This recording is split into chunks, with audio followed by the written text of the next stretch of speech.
Hello, hello, everyone. How are all my precious dawnlings doing? So, I wanted to give my own take on this Genshin Impact developer talk because I've heard quite a number of people be really negative about this, and I might feel differently, so let's get into it. The Genshin Impact version 3.1 update has recently went live. Okay, blah blah blah. We asked about the endgame content. Okay, that's interesting to know. Version 3.0 and 3.1 are expected to be 1 week shorter than usual. Will you be continuing that? Starting from version 3.0 to the end of 3.1, the length of each update will be shortened to 5 weeks. But a shorter update cycle will not influence the gameplay and content. I really have no problem with the update cycle, honestly. Currently, the Spiral Abyss is the only true in-game content for players at high adventure rank. Are there any plans to release new permanent in-game content in the same vein as Spiral Abyss? Spiral Abyss is one of the most effective ways for players to test out their player composition and strength. If we design another type of permanent in-game that is similar to the Spiral Abyss, it might end up creating anxiety for our players. Not everyone is interested in Musk Reef. That's a very interesting name for it. Just like the trading card game that we unveiled in the special program for 3.2, they're also working on designing more interesting gameplay in the future. Oh? As an open world game, Genshin Impact has a natural compatibility with various types of gameplay, which gives us confidence in the long-term operation. Alright. This is going to be a hot take. I legitimately do not care if we get another Spiral Abyss equivalent. I know, hot take, but I do not care for it. And the reason being is that Genshin's problem, for me, is not about, oh, do I have enough things to hit? No, for me, that's not the problem. The problem I have with Genshin is it's not giving us enough tools. Well, it's not giving us enough rewards to go and do the thing. Like, okay, hear me out. Honkai has a system where you can earn older 5 stars and 5-star weapons and stigmata just by doing either these dailies or over a long period of time. You can eventually unlock a 5-star or a weapon. That is what I want. That is what I so desperately want in Genshin. I don't want more things to hit. I want stuff that we slowly build up in resources, and then we can unlock things like, again, a character or a weapon.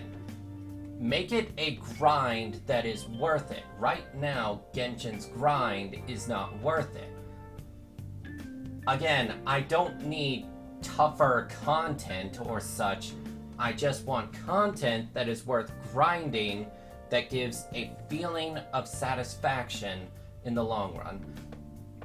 I know a lot of people say they want tougher Spiral Abyss, but it's not me.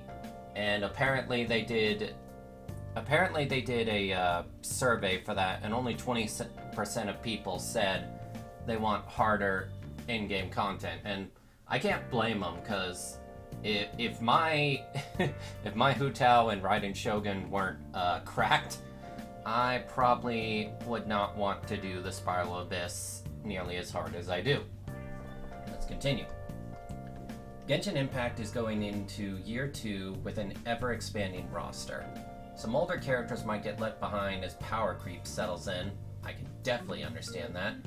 And newer characters becomes much stronger choices. Is there a plan in place to potentially upgrade older characters or make them more viable? Now this I'm interested in because Klee definitely needs like an update, as well as a bunch of older characters.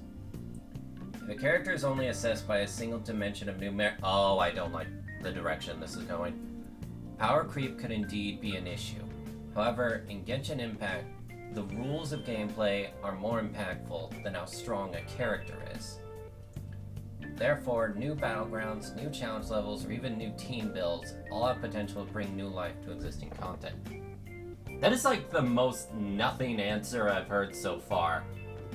You should update your weaker characters to be able to stand with the newer characters. I mean, Fate Grand Order, it does it very, very slowly, but it does make older characters that weren't relevant much better. Unless you're Gilderai Saber, in which case no one remembers you. But yeah, they should do patches to increase a character's efficiency if they're falling below levels. I mean, you did it for Zhongli. Do it for others. The introduction of Dendro has created plenty of new ways to cause elemental reactions, but some elements have been left out. Has there been any discussion regarding the addition of new reaction for existing elements? Could there be a new Geo and Dendro reaction? Yeah, Geo would really appreciate some new reactions, because all Geo can really do is a shield, which no one cares for, unless you're Zhongli or Noelle.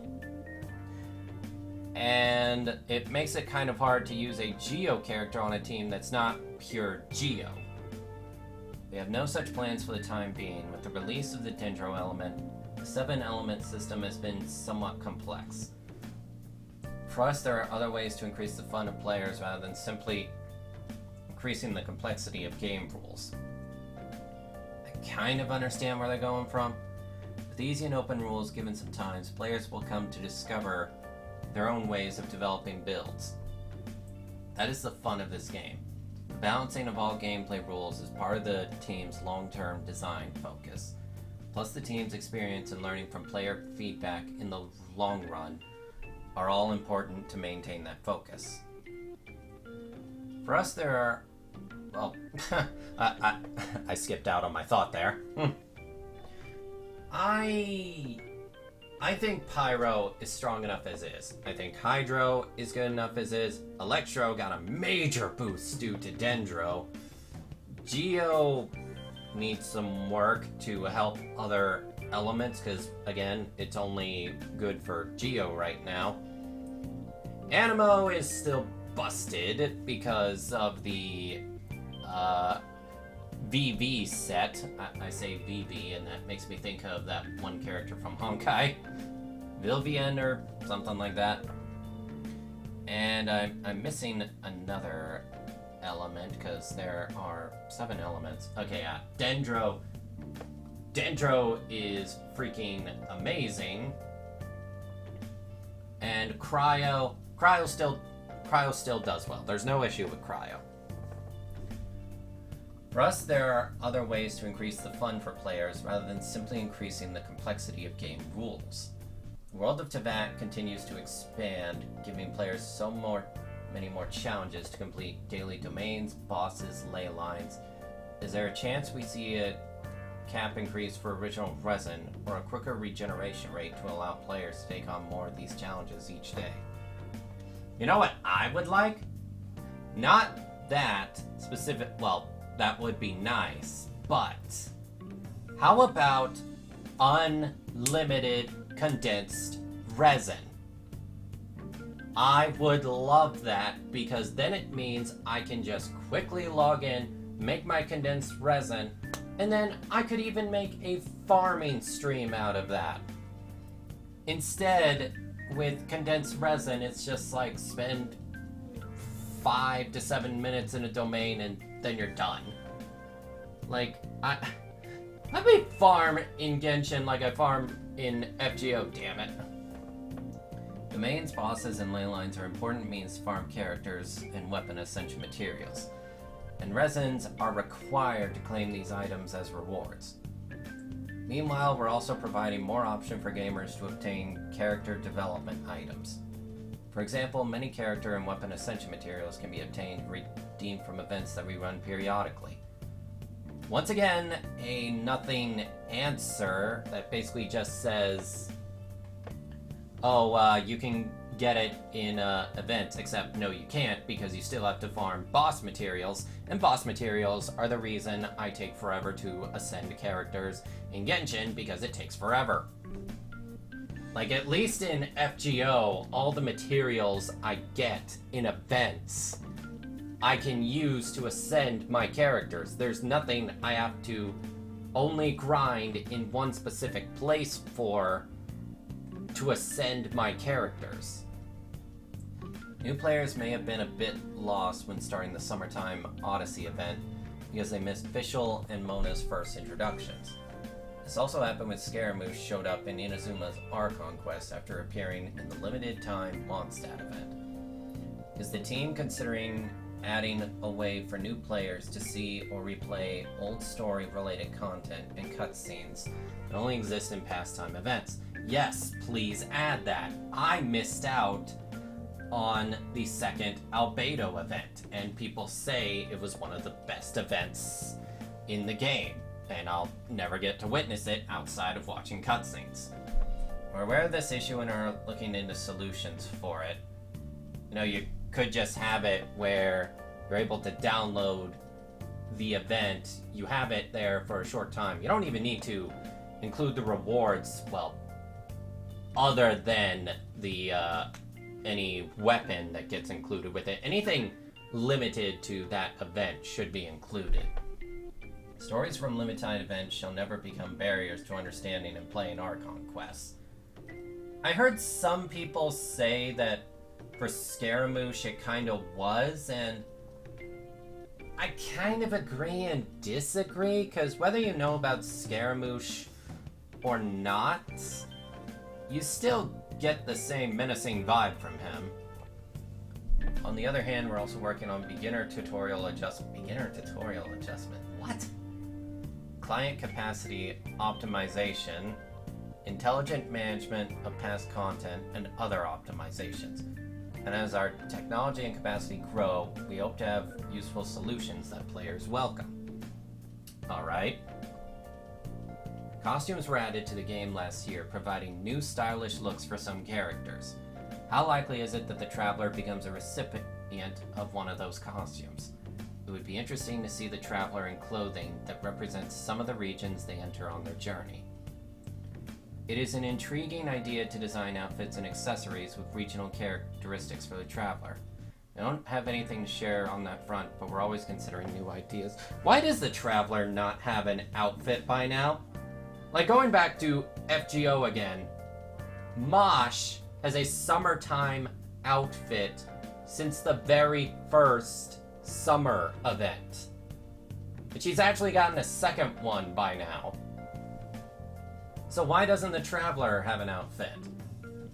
I mean, the Traveler, they're the main character. So give them an outfit. Give many Genshin characters an outfit. And also, you trying to charge for your 5-star outfits, I'm sorry, that Diluc outfit, not worth it in the slightest, no matter how cool it looks. At least in Honkai, it drastically changes the animations and such. Here, it's just...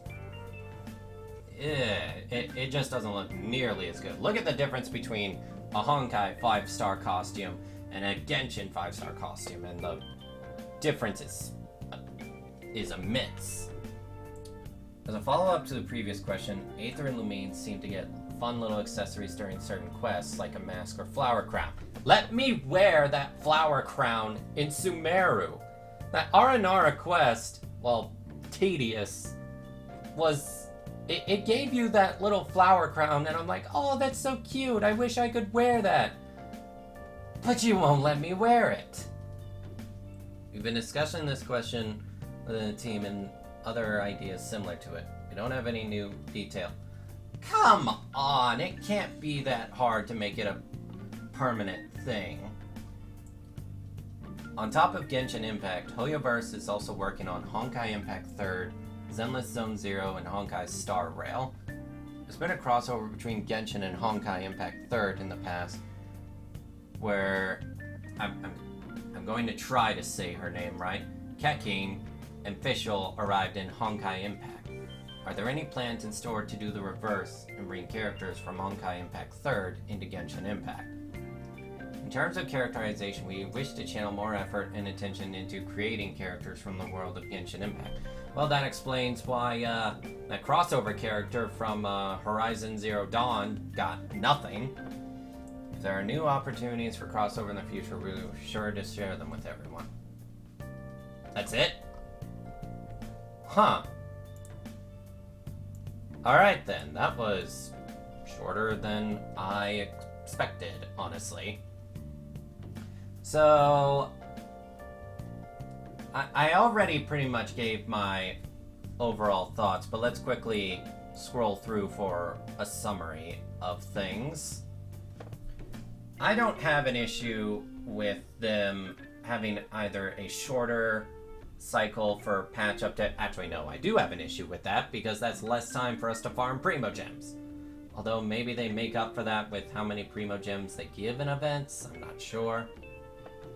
Spiral Abyss, again, people can complain about the not getting another equivalent of Spiral Abyss, but again, actually I'm going to add on to that. It not only give us stuff to grind for in the long term that is satisfying, but also give us more reason to have, like, you know, co-op stuff. Right now, the only reason to do co-op is just for the heck of it. There's no... And again, if they did make it co-op locked only, then some people wouldn't be able to play. Make more events where you can do co-op with it, alright? I would love to do that. But yeah, I really don't care about there not being another Spiral Abyss equivalent. Hot take, but again, Genshin is not a game I personally play to see like big damage numbers. Is it satisfying? Yes. Is it the main appeal? No. For me, it's the fact that it's the most fun when it's a Zelda RPG. Going into the year, update your new characters, okay? Update them. You did it to Zhongli. Do it, you cowards. I definitely think Chio needs a bit of an update. World of Teyvat continues to blah blah blah blah. Unlimited condensed resin. Give me unlimited condensed resin so I can farm like crazy. Make older events available, please. And give the Traveler costumes and accessories. Do it, you cowards. And please have crossovers with Honkai, but please make it where you don't have to understand Honkai's story in order to enjoy this one. I mean, I play both, so I'll enjoy it regardless, but yeah. And that's pretty much all my thoughts. I mean, a lot of people are saying that this is really bad, that Hoyoverse isn't listening to people, but I can really only say that for, like, the fact that they haven't added in new grindable long-term content, new incentives for co-op, and the resin system is still trash, but honestly, this doesn't bother me nearly that much. Maybe it's just because, again, I like Genshin as basically a Zelda game, mostly, but I don't know, a lot of this stuff didn't bother me nearly as much compared to, like, other people, I think. But yeah, those are my thoughts. Leave, if you liked my video, be sure to subscribe, leave a comment, notify me, all that jazz. I'm really bad at this, outro thing. But yeah, these are my thoughts on the Genshin, developer update thingamajig, whatever you want to call it. Leave a like, not leave a like, comment below and tell me if you want to see more reaction-based stuff like this. And I'll catch you all next time. Bye!